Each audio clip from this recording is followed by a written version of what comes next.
What? It's just people we understand that the people of a nation can often be dissatisfied with the slow pace of change, right? But we tell you that this slow pace of change is for a variety of reasons. It's because you need to account for all of the various interests that need to be balanced when something is done. It's not just about corruption, it's also about political dissent. It's also about balancing competing interests, ladies and gentlemen. I mean, tell you, Modi is not a leader who respects any of these things. Ladies and gentlemen, we have primarily three grounds to tell you why Narendra Modi shouldn't be the next Prime Minister. The first is that of the need of a clean image when you're holding high public office. The second is a consequential analysis which stems from the kind of exclusionary politics that Narendra Modi is known to practice. And thirdly, are the harms associated with having an extremely egotistical person holding high public office and what that really means in terms of risk, right?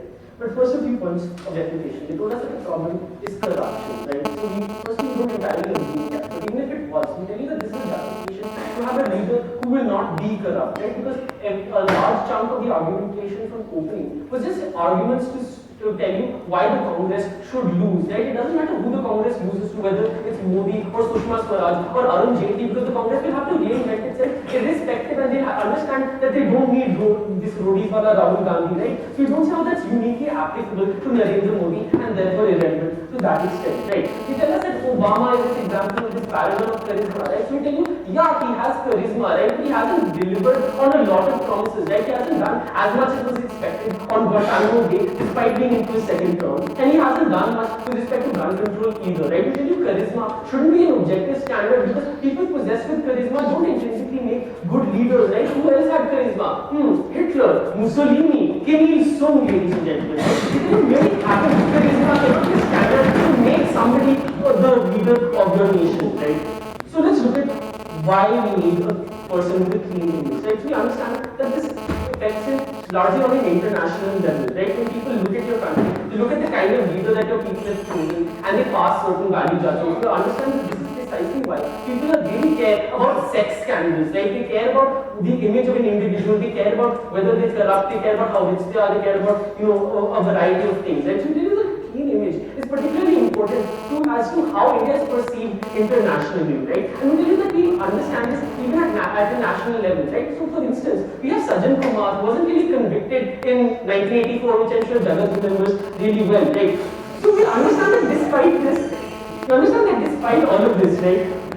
Despite being an MP from Outer Delhi, one of the largest constituencies, this man has never been made a minister. And the very rationale behind that was that he's far too controversial. It doesn't matter whether or not he's been convicted. People generally shy away from having a controversial candidate, right? Hillary Clinton, when she was campaigning for her own election, she tried to keep Bill on the sidelines because of the allegations of cheating, right? I mean, when you've seen people like, for instance, Berlusconi, who's come to power and has abused that power in order to, get laid quite a lot, right?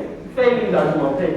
So we see that places this attachment or value judgment with particular leaders, right? And we think that that's a real problem, right? Because you want to have value or not attached not to the person, but really to what they do, right? It's not about how charismatic Obama should be, right? It should be more about what Obama actually delivers on. And we tell you, when you let the values that will be associated with these people take the forefront, that is actually going to take attention. That is certainly going to put the spotlight on Modi, but it's going to put the spotlight on his face as opposed to his ass, where I'm going to tell you what happens, right? Let's look at the kind of politics that has been not with him.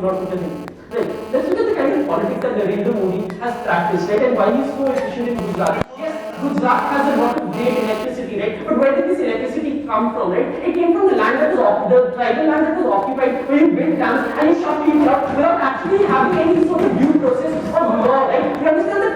Of course, Modi is really fast, but when you don't take into account conflicting interests of people like the minorities, which ideally ought to be protected, of course you're going to be able to do things really fast. Right? But we tell you that could have happened in a different manner. It could have happened at a slower pace. Gujarat could have gotten brilliant electricity 5 years later when you made alternate arrangements. You didn't have to steal tribal land. Right? And we tell that's precisely the kind of politics that Narendra Modi practices. He doesn't appease the 2% Muslim minority in Gujarat. All he cares about is staying in power and keeping that power and doing things for everybody else. That's all he really cares about, right? we tell you that this is really problematic, right? Given the fact that he hasn't given a single Gujarati Muslim a ticket in the last elections that occurred in Gujarat, right? So before I go on to the point of his character, why having an egotistical leader is generally bad and has historically been bad, I'll take a point if you have one.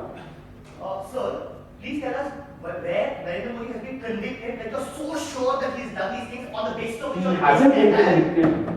He hasn't been convicted. And we understand that he hasn't been convicted. There's a variety of reasons why he hasn't been convicted, but we can't really pass aspersion on that, right? The most I can actually tell you is that this is someone who people think might have done it, and tell you that that association in and of itself is bad enough, right? So let's look at the last idea, right? Which is the character of this man, Narendra Modi, the great Gujarati with the lion's mane, right? We tell you that when the riots happening in Gujarat, right, we may not have been able to convict him in a lot of things, right? But what we have seen on part of Narendra Modi, with respect to what he did with the dams and the land acquisition process that was preferred, right? We see that this is an individual who only cares about getting the ends. He doesn't care about what the means are. And I think that is particularly problematic in a democracy like India, right? Because this is a man who has shown that he is willing to subvert the system, he's willing to subvert the police, he's willing to subvert the judiciary and all of the land acquisition tribunals in order to get to the ends that he wants. And we tell you that is really problematic, right? Because we tell you democracy is more about the process. We prefer a slower pace if it actually accounts for all interests and doesn't have this sort of exclusionary effect that is characteristic of Modi, right? Narendra Modi is going to reinvent the cabinet. Obviously, he's going to reinvent the cabinet into an actual wooden cabinet, which he opens and there's a little placard inside that says, yes, ladies and gentlemen, Narendra Modi is not like any of the other party leaders. Let's understand that, right? You have Sonia Gandhi, Manish Tiwari, Ahmed Patel, and V. George all working in concert, preventing one person from having the isolated power and the isolated dominion that people like Indira Gandhi have had in the past and abused in the past when they themselves subverted the system like Narendra Modi is likely to do, right? Because even within the BJP, right? He has his own unique cabinet in Gujarat that are a bunch of yes men that let him do whatever the hell he wants, right? You don't have him talking to Sushma Swaraj, Arun Jaitley, Rajnath Singh and Gadkari, right? And we tell you that is a problem because this man cares only and only about what he thinks. We tell you that that is not the kind of person we want to have leading the station. With that, I beg to oppose.